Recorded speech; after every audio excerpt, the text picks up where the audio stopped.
What happens when the people who've been sworn to protect us turn their backs? From cops who lived double lives as horrific unalivers to officers of the law who did just about anything for a pretty penny.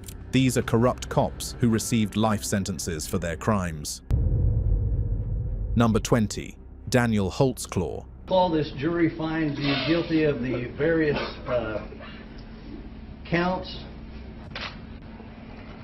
You will be remanded to the custody of the Oklahoma County Sheriff. I'm very confident in my appellate lawyer, and I'm confident in my team and the supporters that I have. I'm blessed to have that.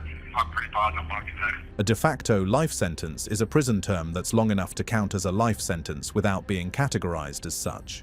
263 years, in the case of Daniel Holtzclaw, would be an example of a de facto life term. But what did this former member of the Oklahoma Police Department do to warrant spending the rest of his natural life locked up? In 2015, 13 women, all with criminal records and all African American, approached the district attorney with shocking revelations. Daniel would investigate their criminal activities, locate their addresses, and coerce them using his position as a police officer. Altogether, 36 charges were brought against the former police officer, all of which he categorically denied. Daniel's spree started sometime in 2013, and prosecutors argued that he'd specifically target women he believed would never go to the police to make a complaint because of their own criminal records. However, in 2014, he targeted Janny Ligons, who didn't match his victim profile. She made a complaint of misconduct against Daniel that same night, and the next morning, Daniel was relieved of his duties as a police officer while an internal investigation began. During the investigation, prosecutors uncovered several pieces of incriminating evidence that showed this was not the first time Daniel had targeted women using his status as a police officer. His trial began in 2015, and the defense tried to diminish the victims' credibility by pointing out their criminal histories. This was in spite of the fact that there was DNA evidence that proved Daniel had targeted these women, some as young as 17. Today, Daniel's serving out a de facto life term under an alias at an undisclosed Oklahoma prison. To this day, he maintains his innocence, and there's even a small group working toward appealing his case. Number 19. Joseph James DeAngelo. And I'm really sorry. Everyone ever. Thank you, Your Honor. Thank you, sir. Joseph James DeAngelo was once an ordinary man, a former police officer living a quiet suburban life in California. But behind that facade was one of the most chilling criminal sprees in American history. From the mid-70s through the 80s, James, the Golden State unaliver, terrorized communities across the state. He broke into homes in the middle of the night, attacking his victims. His victims weren't chosen at random. He studied their routines, picked his targets carefully, and often tormented them psychologically before committing his crimes. For decades, his identity remained one of the country's most enduring mysteries. He started as a burglar in the Sacramento area, then escalated into far more violent crimes as he moved through California. Investigators struggled to connect the dots because he committed his acts in different jurisdictions. It wasn't until DNA evidence decades later revealed that all these terrifying incidents were the work of one man. The breakthrough came in 2018 when genetic genealogy linked DNA from crime scenes to James, by then a 72-year-old retiree. The arrest shocked even his neighbors, who had seen him as a quiet, grumpy old man. Once authorities had their man, they uncovered mountains of evidence, although investigators believe the true number could be higher. In August 2020, he avoided a capital sentence by pleading guilty to 13 unalivings and numerous attacks against victims, receiving multiple consecutive life terms without the possibility of parole. Number 18. Wayne Couzens. I tried to poke over one of their call girls and rip her off. So she's told them, and they In March of 2021, 33-year-old Sarah Everard was stopped on her way back home by Wayne Couzens. Earlier that day, Wayne had rented a vehicle, completed a 12-hour shift at the embassy, and was traveling back when he saw Sarah walking by herself. Allegedly, he stopped her on the pretext of violating COVID restrictions. CCTV footage from the moment Sarah left her friend's home to the moment Wayne picked her up and handcuffed her was recovered by investigators. Sarah was reported missing by her boyfriend, whom she'd planned to meet the next day. Piecing together CCTV footage, investigators were able to determine that after picking up Sarah, Wayne drove her around before transferring her to his personal vehicle. It's believed that he unalived her somewhere after midnight before dumping her body near a plot owned by his family. The next day, he failed to show up for work, claiming stress-related issues, and instead burned Sarah's body inside an old refrigerator. Investigators were able to correctly identify the remains as Sarah's based on dental records. Wayne initially denied all wrongdoing, but with CCTV footage placing him at the scene of the crime, he eventually confessed. Ultimately, after a highly publicized hearing, Wayne was sentenced to a lifetime behind bars. The Angelini inquiry began shortly after his arrest, in an attempt to find out how Wayne was allowed to join the MET force despite having a criminal record. More officers were expelled as part of the inquiry, and Wayne was stripped of his merits as a police officer. Number 17. David Carrick. This makes a total of 36 life sentences. The minimum term you will have to serve before the parole board can think of releasing you is 30 years. A man so notorious that even members of the police force complained about his violent behavior. Yet, despite receiving multiple complaints about David Carrick, the MET police kept him in the force for almost 20 years. It was during this time that David committed heinous crimes against women. Crimes he got away with because he was protected by his police badge, which intimidated his victims. David would meet women off dating sites, gain their trust, and then degrade them in horrible ways. He would control their lives and often hurt them throughout their so-called relationships. It wasn't until the 2021 case surrounding Wayne Couzens that one of David's victims finally gathered the strength to come forward to the police. Scarily enough, Wayne and David were a part of the same division of the Met force. Investigators came up with a list of 12 victims, although they believed there were more, and presented their findings in court.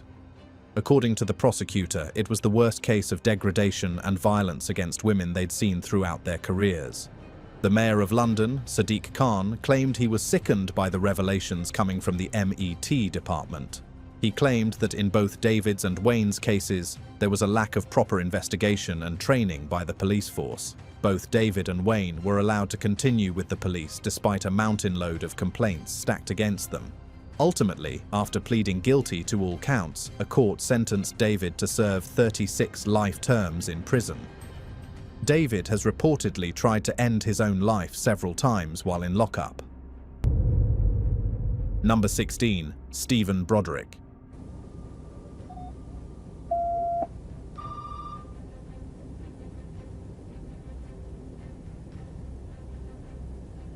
Do you plead to the capital murder of multiple persons, guilty or not guilty? In 1929, Stephen Broadick met up with his ex-wife as part of a scheduled custody exchange of their young son. Without any warning or provocation, Stephen rammed his car into his ex-wife's home, shooting her, his former stepdaughter, and her boyfriend. Stephen left his young son uninjured in the home as he sped away. What made this crime even more shocking was that Stephen was a disgraced former sheriff's deputy in Travis County, Texas. Just a year prior, he'd been stripped of his role after being caught in a compromising act with a child. He was, however, out on bail and had been wearing a GPS tracker up until just a few months ago. When police apprehended Stephen, he was walking down a rural road with a weapon tied at his waistband. The arresting officers claimed that he was calm and composed when they approached him and followed all instructions. Stephen knew that his time was up, and he knew there was no way to escape the inevitable. He pled guilty to all charges, and for waiving his right to appeal, he asked that the crime against the child be dropped. While some believed that Stephen was treated preferentially by the courts, the judge ruled that he would have to spend the rest of his natural life locked up. Number 15. Henry Solis. We felt that the evidence didn't warrant murder conviction, perhaps manslaughter. Here's a person who's never been in trouble a day in his life. He's looking for a potential life sentence. It wasn't until 5 years later that family members of Salome Rodriguez Jr. finally received justice. In 2015, rookie LAPD officer Henry Solis got into a confrontation with Salome outside of a Pomona bar while off duty. He returned home shortly after the shooting, informed his father, and then drove with him to the US-Mexico border. For 2.5 months, Henry was part of an extensive manhunt as investigators tried to find him while he hid with relatives in Juarez, Mexico. According to his defense attorney, Henry wasn't guilty at all. He was simply acting in self-defense as a peace officer.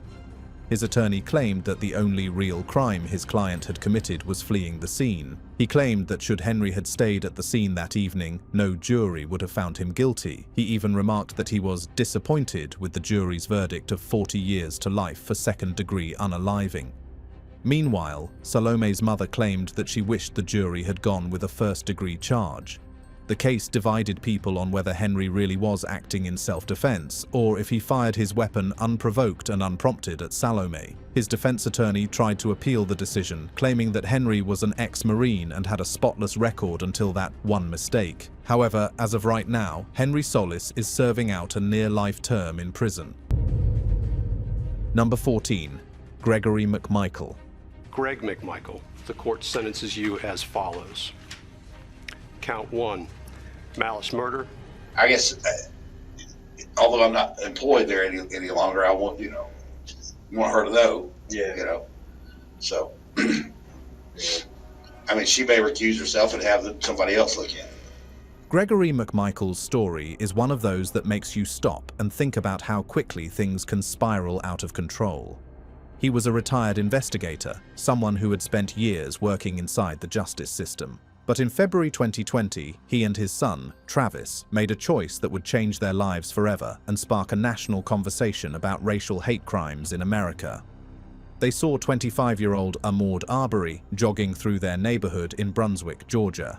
They convinced themselves he was behind some recent break-ins, even though there was no proof. Instead of calling the police, they grabbed their weapons, jumped into a pickup truck, and chased after him. A neighbor, William Roddy Bryan, joined in and filmed what happened next. Ahmaud, unarmed and just out for a run, was confronted, and the situation ended in tragedy. For weeks, nothing happened.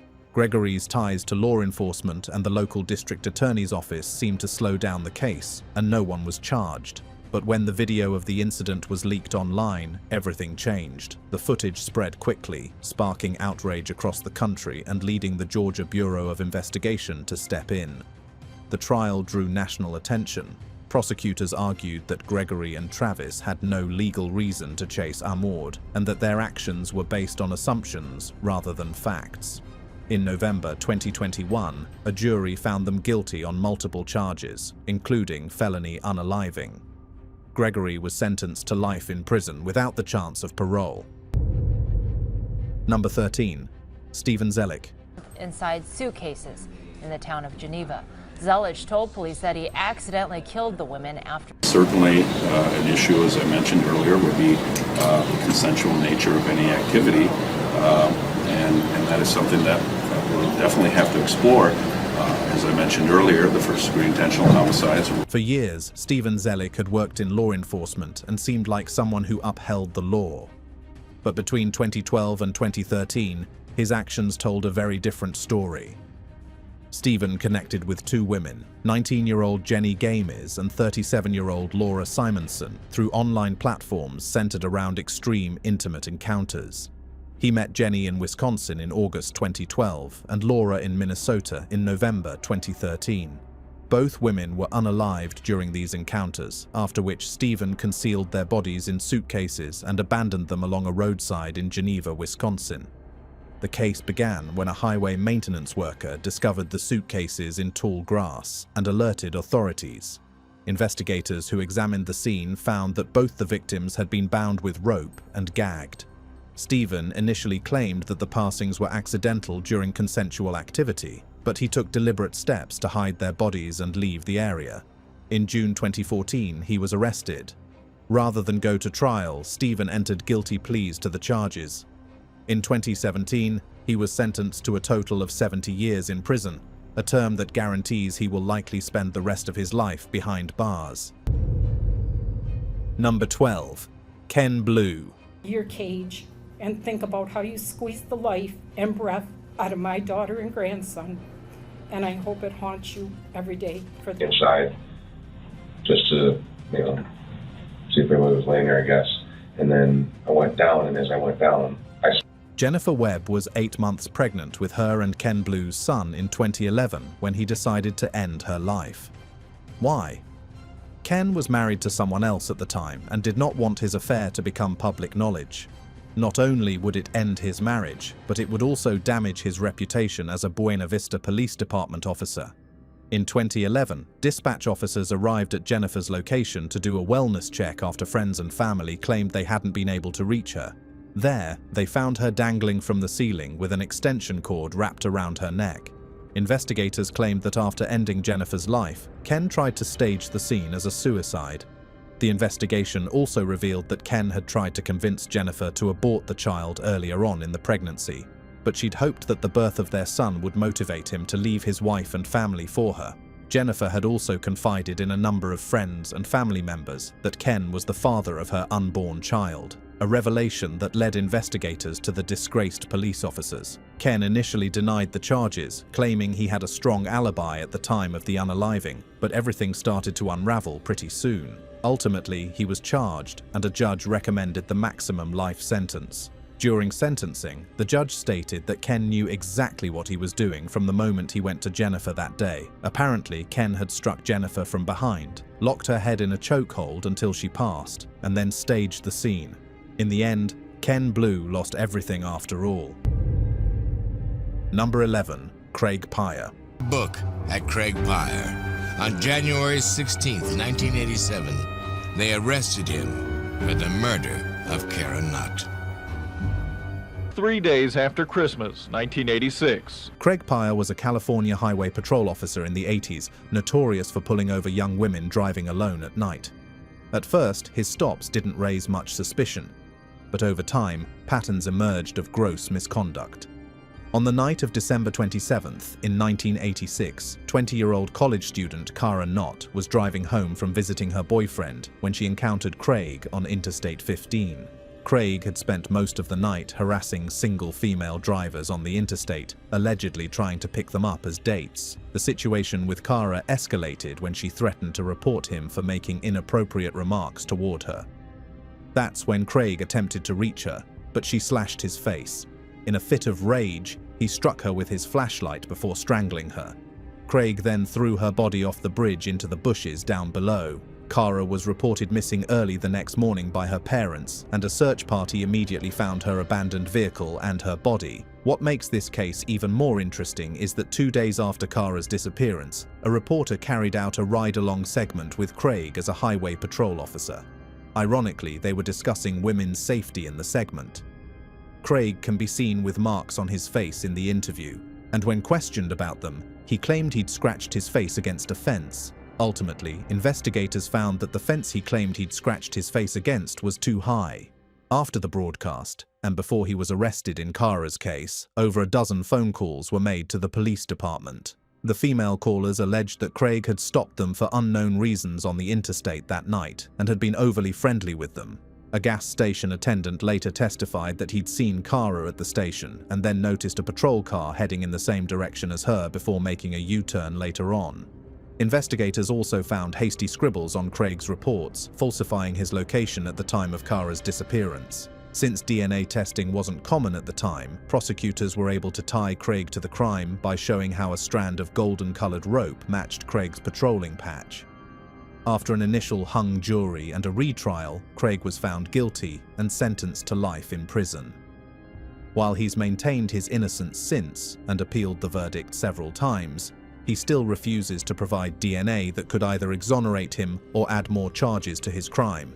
Besides that, Craig has been a model prisoner. Number 10. Jeff Pilo. It's denial.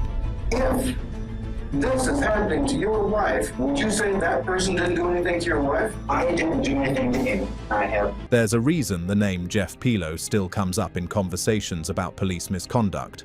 Before his arrest, Jeff was a well-known police sergeant in Bloomington, Illinois, praised for his work. Investigators would later learn that while he was serving as an officer, Jeff was also spending years targeting women. He would study his victims' routines, break into their homes, and in many cases, return to stalk them again. He used his knowledge of police procedures to avoid detection and took advantage of the trust people placed in him. The turning point came in 2006 after a woman reported a suspicious man near her home. Officers responding to the call found Jeff parked close by, dressed in dark clothing and carrying tools that raised serious questions. That encounter led investigators to dig deeper, and what they uncovered connected him to a string of crimes spanning years. DNA evidence, data from police databases, and disturbing files found on his home computer built a case that was impossible to ignore. Prosecutors highlighted how Jeff had misused police resources to track victims and how his knowledge of investigative methods allowed him to stay hidden for so long. In 2008, Jeff was convicted on multiple charges and sentenced to 400 years in prison. Number 9. Nomia, Rosemary, and Ndlovu. I accordingly impose the following sentence on accused. The accused is sentenced to life imprisonment.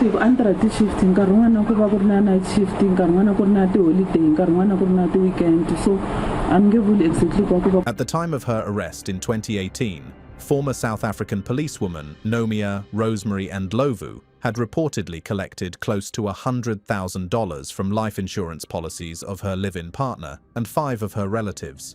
It was later revealed that Nomia committed the unalivings to be able to live off that income from 2012 through the day she was apprehended in 2018. While posted at the Tembisa police station, Nomia earned a reputation for being an otherwise well-respected officer who had a gambling addiction. Colleagues later testified that she would often skip work to avoid loan sharks. Nomia first unalived her cousin, then her sister and a niece in the same month, followed by her boyfriend and the father of her child, a nephew, and her final victim was another nephew who was also her sister's surviving son. Nomia was arrested after she tried to contact an undercover police officer as a hitman to burn her surviving sister's home with her 5 children in it. The recording proved that she had orchestrated the brutal crimes and there was no way out. Nomia eventually pled guilty and was sentenced to serve life in prison for the unalivings plus 30 years for the insurance fraud she'd committed after the fact. Number 8. Darren McKie. There are no winners in this trial. We have lost our beautiful daughter. Our grandchildren have lost their beloved mummy. Darren McKie was a well-known police inspector in Cheshire, and to most people, his life looked stable and ordinary. He worked in law enforcement. His wife Leanne was a detective, and they were raising 3 children together. Friends and colleagues saw them as a reliable family with solid careers, but Leanne discovered that Darren had secretly taken out a loan of more than £50,000 by forging her signature. That discovery led to a serious argument and exposed how much financial trouble they were really in. In September 2017, everything came to a breaking point. Leanne was found unalived, and the investigation quickly focused on Darren. Evidence showed that he had unalived her at their home before moving her body. Investigators uncovered how Darren had used his access to police databases without authorization, forged documents, and tried to use his knowledge of investigative procedures to avoid getting caught. After leaving work suddenly on the day of the incident, he returned home, committed the act, and later moved Leanne's body in the family car. He then tried to continue as if nothing had happened, even putting his children to bed that evening. One of the key pieces of evidence came from a witness who saw Darren walking barefoot on the street in the early hours of the morning. That unusual detail helped police build a clearer timeline of events. As the investigation continued, more evidence linked him to the crime, including the forged loan and the steps he took to cover his tracks. In March 2018, he was sentenced to life in prison. Number 7. Louis Ippolito and Stephen Carrick. I look differently. Thank you. How you feeling? What do you think is going through the mind of the jurors right now? I think they're looking at us as not guilty. Prosecutors say the pair used their police credentials to make traffic stops that ended with the driver dead. One killing was a case of mistaken identity. An innocent man was murdered on bad information provided by the former detectives. Stephen Carrick and Louis Ippolito were longtime detectives with the New York City Police Department, known for their work on organized crime cases. Stephen joined the force in the late 60s and worked in the organized crime homicide unit, while Louis started in the 70s and built a tough reputation on the streets. For years, they were seen as experienced officers tackling some of the city's most dangerous criminals. Behind the scenes, though, the two were doing something very different. Instead of fighting organized crime, they were secretly helping it. Both developed close ties with the Lucchese and Gambino crime families and used their police authority to pass on information, interfere with investigations, and assist in serious crimes. Their dual lives eventually earned them the nickname Mafia Cops. Their activities lasted from the mid-80s into the early 2000s, during which they supplied intelligence, identified informants, and helped the mob target rivals. It ended in 2005, when both were indicted on federal charges including racketeering, conspiracy, and obstruction of justice. After a lengthy legal process, they were convicted. In 2009, Louis was sentenced to life in prison plus 100 years, and Stephen received life plus 80 years. They were also ordered to pay millions in fines. Both men passed in custody, Stephen in 2017 and Louis in 2019. Number 6. Phil Nordo. This is a terrible abuse of power. This is a terrible abuse of position to coerce and to victimize other people. Phil Nordo joined the Philadelphia Police Department in 1997, and by 2002, he was promoted to the rank of detective. No one could believe the mountain load of evidence investigators had piled against Phil, who was well regarded in the police force. However, over the course of his career, several complaints had been made over his conduct. Unfortunately, those complaints were disregarded. Phil's MO was to coerce or train younger males into doing as he pleased. His victims usually involved people with criminal records, informants, or people who were already in trouble with the law. In many cases, Phil is believed to have brandished his weapon, taunting his victims that no one would believe them. All of his victims were young men in their 20s and 30s. According to investigators, the alarm was first raised in 2005 when one victim stepped forward, but the claims were ultimately dismissed. It wasn't until some investigators took a closer look at Phil's police career that they noticed a dangerous pattern. Ultimately, he was sentenced to serve a maximum of 50 years in prison. Number 5. Drew Peterson. A jury has convicted former Chicago police officer Drew Peterson of murdering his third wife. Jurors returning with a guilty verdict this afternoon for the 2004 death of Kathleen. Bolingbrook police officer Drew Peterson had been extremely unlucky in love. In 2003, his third wife left him. In 2007, his fourth wife disappeared. But there was something about his fourth wife, Stacey Ann's disappearance, that raised alarm. You see, his third wife, Kathleen Savio, had passed away under mysterious circumstances. She was found deceased in her home's dry bathtub with a gash on her scalp. Initially ruled as a fall and a slip, investigators started to dig deeper when Stacey Ann went missing. That's when the coroner revealed that there'd been signs of struggle in Kathleen's case. What incriminated Drew even further was when he attempted to hire someone to carry out the unaliving of the state prosecutor in his case. Drew was extremely callous throughout his criminal spree. He'd reportedly started dating the 19-year-old Stacey while still being married to Kathleen at age 49. He also gave several interviews while being out on bail and even attempted to collect his pension, knowing full well the gravity of his crimes. A juror later revealed that he was offered over $25,000 from Drew to hire a hitman to take out the state prosecutor. Ultimately, a judge and jury found Drew guilty of the charges and sentenced him to serve a near-life sentence. To this day, Stacey or her remains have not been found, and Drew's former defense lawyer has claimed that he'd be willing to break attorney-client privilege to help if he didn't face legal ramifications for it. Number 4. Antoinette Frank. Antoinette Frank. Frank is trying to avoid the death sentence handed down after her conviction in a 1995 triple murder. Prosecutors say Frank was helping her lover, Roger Lacaze, when... In 1995, Antoinette Frank and Rogers Lacaze charged into a Vietnamese restaurant where she worked as a security guard to supplement her New Orleans police officer's income. Antoinette had joined the police force in the 90s despite failing psych tests several times. However, she was hired at a very crucial time for the NOPD as they needed more people in the police force, more women, and more people of color. Antoinette classified as all three. However, she was highly unqualified and regarded as a bad cop for her lack of technical skills. Sometime before the 1995 armed robbery, Antoinette had met the much younger Rogers during a bust. The two maintained a relationship despite what it could have done to Antoinette's career. Investigators believe that the duo routinely robbed people they'd stop at traffic corners or randomly on the street. The 1995 armed robbery of Kim Annie restaurant was masterminded by Antoinette, who believed that fellow security guard and NOPD member Ronald Williams had been shortchanging her, and the owners, the Vu family, weren't doing anything about it. Antoinette forced her way through the restaurant with Rogers, immediately unaliving Ronald and then shooting the two members of the Vu family who hadn't hid in the freezer during the scuffle. Vu was a first-hand witness to the crime and was appalled when Antoinette tried to return to the scene as if nothing had happened in her police uniform. Ultimately, Antoinette was sentenced to capital punishment. She's the only woman in Louisiana to be on the row. Number 3. Nicholas Tartaglione.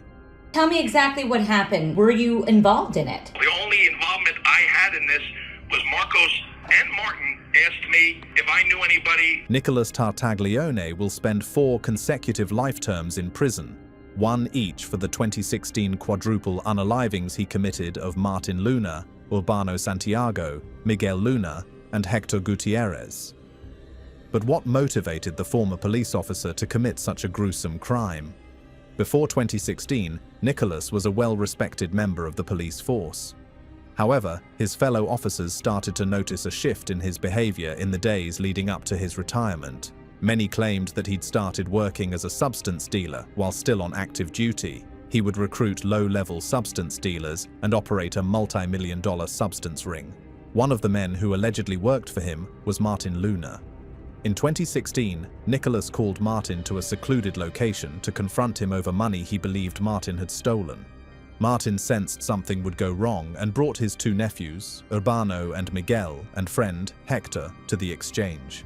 However, all 4 men were ambushed by Nicholas, and he tortured Martin for hours, trying to get him to confess that he stole his money. After painfully torturing Martin all night, Nicholas forced the other 3 men to watch as he unalived Martin with a zip tie. He then transported the other 3 men with Martin's body to a secluded location where he had them kneel in front of a shallow grave. Nicholas then unalived each of the 3 men one by one. The district attorney called it a heinous crime and added the severity of what Nicholas had done, considering he used to be a law enforcement officer. A judge sided with the jury and prosecution and recommended Nicholas spend the rest of his life locked up. Nicholas's name came up once again in recent news when he shared a cell with the notorious Jeffrey Epstein and was one of the first people the FBI interviewed when Epstein was found unalived in his cell. Number 2. Nouman Raja. Also in law enforcement. As an American Muslim, as a proud American Muslim, we stand here. We're not light enough, we're not dark enough. And there was... Talked to him, said he was okay. I just wasn't right, man. It was just, In 2015, Corey Jones was waiting beside his truck in a disabled spot for the tow truck to arrive. Nouman Raja, an officer in plain clothes, approached Corey and asked him why he was there.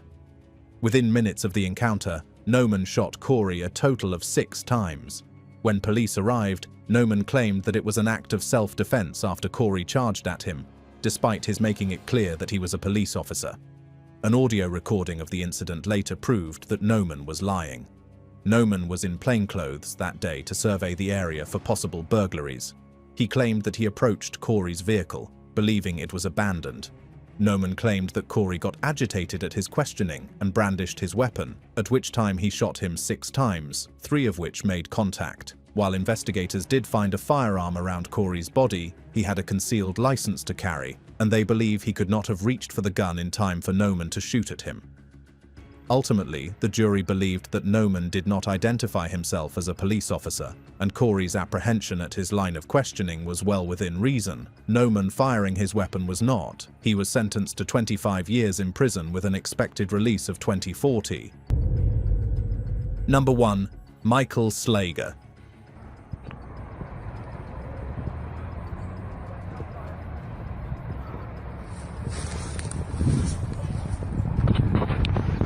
Oh shit. But video later released showed Scott being shot several times in the back as he fled. Last year, Slager was tried on murder charges, but the jury deadlocked. In 2015, Michael Slager, an officer with the North Charleston Police Department with an exemplary record, was charged with the racially motivated unaliving of Walter Scott. While Michael maintains his innocence, many believe that he had no right to shoot at Walter, let alone shoot 8 times at an unarmed man. Walter was stopped for having a busted taillight that evening. Michael claims that he conversed with Walter for a minute before returning to his patrol car to run his plates. Walter allegedly had an outstanding warrant for missed child support payments and fled the minute Michael turned around. Michael chased him on foot, and the two made it to a parking lot. There, they got into a physical altercation that resulted in Michael tasing him. Walter still tried to escape, and that's when Michael fired 8 rounds at him. However, Michael lied to his associates, claiming that his life was in imminent danger at the time. He claimed that Walter had reached for his taser. Yet the footage showed Walter running when he was shot. The footage was sourced by an eyewitness to the event, Fidene Santana. Fidene claimed that he didn't immediately reveal the video out of fear of retribution, but came forward when he learned that Michael had lied about the events that day. The video release convinced many people that this was yet another case of racially motivated crimes by the police against people of color. Many blamed the department as a whole for undermining Michael's role in the unaliving, even having another officer offer to cover up the crime for him. In the end, Michael received 20 years in prison. He continues to appeal the sentence.